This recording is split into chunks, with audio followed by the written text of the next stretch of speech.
ഒരുപാട് പേഷ്യൻസ് ക്ലിനിക്കിൽ വന്നിട്ട് കംപ്ലൈൻറ്റ് ചെയ്യാറുള്ള ഒരു പ്രശ്നമാണ് ഫ്രോസൺ ഷോൾഡർ അഥവാ പെരി ആർത്രൈറ്റിസ് ഷോൾഡർ എന്ന പേരുള്ള തോള് വേദന.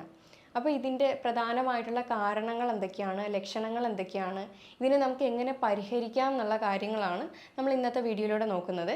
എൻ്റെ പേര് doctor Sandra Ajith, medical officer, Prana nature care centre, കൊല്ലം.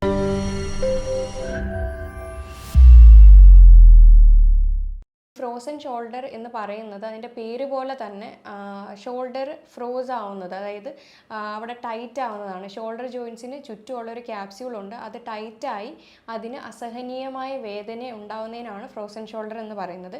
ഇത്തരക്കാർക്ക് ദൈനംദിന ജീവിതത്തിൽ തന്നെ ഇത് ഭയങ്കരമായിട്ട് തന്നെ അഫക്റ്റ് ചെയ്യുന്നുണ്ട്. കൈ പൊക്കാനോ താക്കാനോ, അല്ലെങ്കിൽ ഒരു ഡ്രസ്സ് ഇടാനോ, അല്ലെങ്കിൽ ഒന്ന് തിരിഞ്ഞ് കിടക്കാനോ, അല്ലെങ്കിൽ എന്തെങ്കിലും ഒരു കാര്യം ചെയ്യാനോ, വെയിറ്റ് എടുക്കാനോ, അങ്ങനത്തെ കാര്യത്തിലൊക്കെ അവർക്ക് ബുദ്ധിമുട്ടുകൾ അനുഭവപ്പെടാറുണ്ട്. അപ്പോൾ ഇങ്ങനെയുള്ള കാര്യങ്ങളിൽ അത് കൂടുതലും സ്ത്രീകളിലെയാണ് ബാധിക്കുന്നത്. അത് കൂടുതലും 40-45 വയസ്സിന് മേലെയുള്ള സ്ത്രീകളിലെയാണ് കൂടുതലും ഇത് ബാധിക്കുന്നത്. പ്രധാനമായിട്ട് ഡയബറ്റിക് ഇഷ്യൂസ് ഉള്ളവർക്കും തൈറോയ്ഡ് ഇഷ്യൂസ് ഉള്ളവർക്കും ഒക്കെ ഈ ഒരു ബുദ്ധിമുട്ട് കണ്ടുവരുന്നുണ്ട്. ഇതിൻ്റെ മറ്റൊരു കോസ് എന്ന് പറഞ്ഞു കഴിഞ്ഞാൽ ഡിസ്കിൻ്റെ എന്തെങ്കിലും തേയ്മാനം പ്രശ്നങ്ങളോ ഉണ്ടെങ്കിൽ അത് ഫ്രോസൺ ഷോൾഡറായിട്ട് ബാധിക്കാവുന്നതാണ്. അതേപോലെ ആക്സിഡൻറ്റോ ട്രോമയോ അല്ലെങ്കിൽ എന്തെങ്കിലും ഒരു സർജറി കഴിഞ്ഞിട്ട് റെസ്റ്റ് എടുക്കുന്ന ഒരു ടൈം, ആ ഒരു ടൈമിൽ ഈ ഒരു കൈ ഇങ്ങനെ ഫ്രോസ് ആയി പോകുന്ന ഒരു അവസ്ഥ, അതായത് പ്രത്യേകിച്ചും ഹാർട്ട് സർജറി അല്ലെങ്കിൽ ആൻജിയോപ്ലാസ്റ്റിയും കാര്യങ്ങളൊക്കെ കഴിഞ്ഞ് കിടക്കുന്നവർക്ക് ഫ്രോസൺ ഷോൾഡർ കണ്ടുവരുന്നുണ്ട്. ഇതിൻ്റെ ലക്ഷണങ്ങൾ എന്തൊക്കെയാണെന്ന് വെച്ച് കഴിഞ്ഞാൽ ഇത് പെട്ടെന്ന് തന്നെ നമുക്ക് അറിയാൻ കഴിയും. ആദ്യം ഇത് വേദനയിലാണ് തുടങ്ങുന്നത്, അത് കഴിഞ്ഞ് ഇതങ്ങ് സ്റ്റിഫായിട്ട് മൂവ്മെൻറ്റ്സ് തന്നെ റെസ്ട്രിക്റ്റഡ്, കൈ പൊക്കാനോ താക്കാനോ ഒന്നും കഴിയാത്തൊരവസ്ഥയിലേക്ക് ഇത് എത്താറുണ്ട്.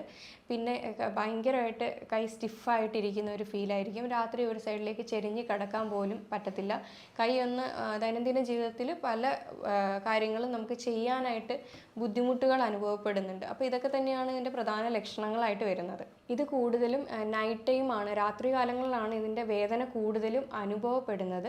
ഇത് നമുക്ക് എങ്ങനെ കണ്ടുപിടിക്കാം, ഫ്രോസൺ ഷോൾഡർ ആണ് എന്ന് എങ്ങനെ ഉറപ്പിക്കാമെന്ന് വെച്ച് കഴിഞ്ഞാൽ നമുക്ക് ആദ്യം തന്നെ ക്ലിനിക്കൽ അസസ്മെൻറ്റിൽ തന്നെ കാര്യങ്ങൾ മനസ്സിലാവും. പേഷ്യൻറ്റിനോട് സംസാരിച്ച് കാര്യങ്ങൾ ചോദിക്കുമ്പോൾ തന്നെ, അതേപോലെ പുള്ളിയെ ഒന്ന് എക്സാമിൻ ചെയ്യുമ്പോൾ തന്നെ നമുക്ക് മനസ്സിലാവും ഇത് ഫ്രോസൺ ഷോൾഡർ ആണെന്നുള്ളത്.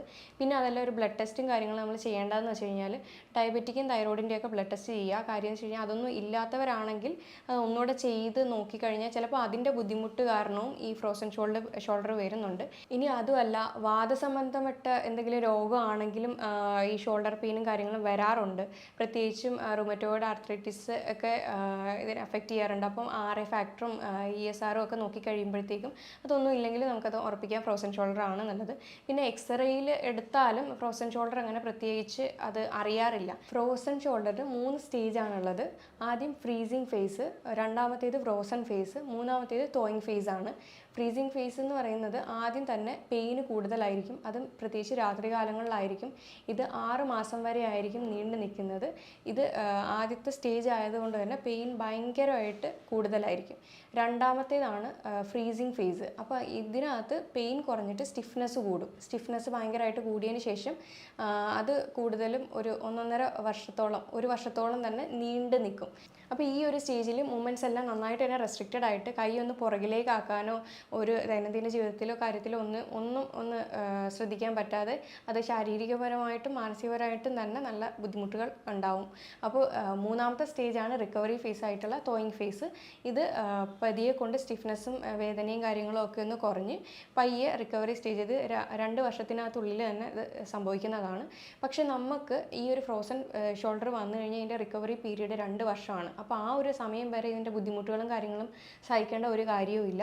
അതിനെ നമുക്ക് റിവേഴ്സ് ചെയ്യാൻ, അല്ലെങ്കിൽ തുടക്കത്തിൽ തന്നെ പെയിനൊക്കെ സ്റ്റാർട്ട് ചെയ്യുമ്പോൾ തന്നെ നമുക്ക് അതിന് വേണ്ടുന്ന കാര്യങ്ങൾ ചെയ്തു കൊടുത്തു കഴിഞ്ഞാൽ അതൊരുപാട് ഡീപ്പായിട്ട് മറ്റുള്ള സ്റ്റേജിൽ പോകുന്നതിന് മുന്നേ തന്നെ നമുക്കത് റിവേഴ്സ് ചെയ്ത് കൊണ്ടുവരാൻ പറ്റും. അപ്പോൾ എന്ത് കാരണം കൊണ്ടാണോ ഫ്രോസൺ ഷോൾഡർ ഉണ്ടായത്, അപ്പോൾ ആ ഒരു കാര്യത്തിനെ ട്രീറ്റ് ചെയ്യുക. ഇപ്പോൾ ഡയബറ്റിക് ഉള്ളവരാണെന്നുണ്ടെങ്കിൽ അത് കൺട്രോളിൽ കൊണ്ടുവരിക, തൈറോയിഡിൻ്റെ ഇഷ്യൂ ആണെങ്കിൽ അത് കൺട്രോളിൽ കൊണ്ടുവരിക. ഇനി ട്രീറ്റ്മെൻറ്റ് പാർട്ട് എന്ന് വെച്ച് കഴിഞ്ഞാൽ ഇത് ഏത് സ്റ്റേജിലാണോ പേഷ്യൻ്റെ കണ്ടീഷൻ നിൽക്കുന്നത് അതിനനുസരിച്ചായിരിക്കും ഫ്രോസൺ ഫ്രോസൺ ഷോൾഡറിന് നമ്മൾ ട്രീറ്റ്മെൻറ്റ് കൊടുക്കുന്നത്. ആദ്യത്തെ സ്റ്റേജാണ് പറഞ്ഞിരുന്നു പെയിൻ സ്റ്റേജാണ്. പെയിന് അധികമായിട്ടുണ്ടെന്നുണ്ടെങ്കിൽ അവർക്ക് മറ്റൊന്നും അവിടെ നമുക്ക് കൊടുക്കാൻ കഴിയത്തില്ല. അത് ആദ്യം പെയിൻ മാനേജ്മെൻറ്റ് ആയിരിക്കും ചെയ്യുന്നത്. പെയിൻ കുറയ്ക്കാം, എങ്ങനെ കുറച്ച് കൊണ്ടുവരാം, പെയിൻ കുറച്ചതിന് ശേഷമായിരിക്കും അടുത്തുള്ള ട്രീറ്റ്മെൻറ്റ് പാർട്ടിലേക്ക് പോകുന്നത്. അതിന് പ്രത്യേകിച്ചും നമ്മൾ അക്യുപങ്ക്ചർ കൊടുക്കുന്നുണ്ട്, അതേപോലെ ഫിസിയോതെറാപ്പി ട്രീറ്റ്മെൻറ്റ്സ് കൊടുക്കുന്നുണ്ട്.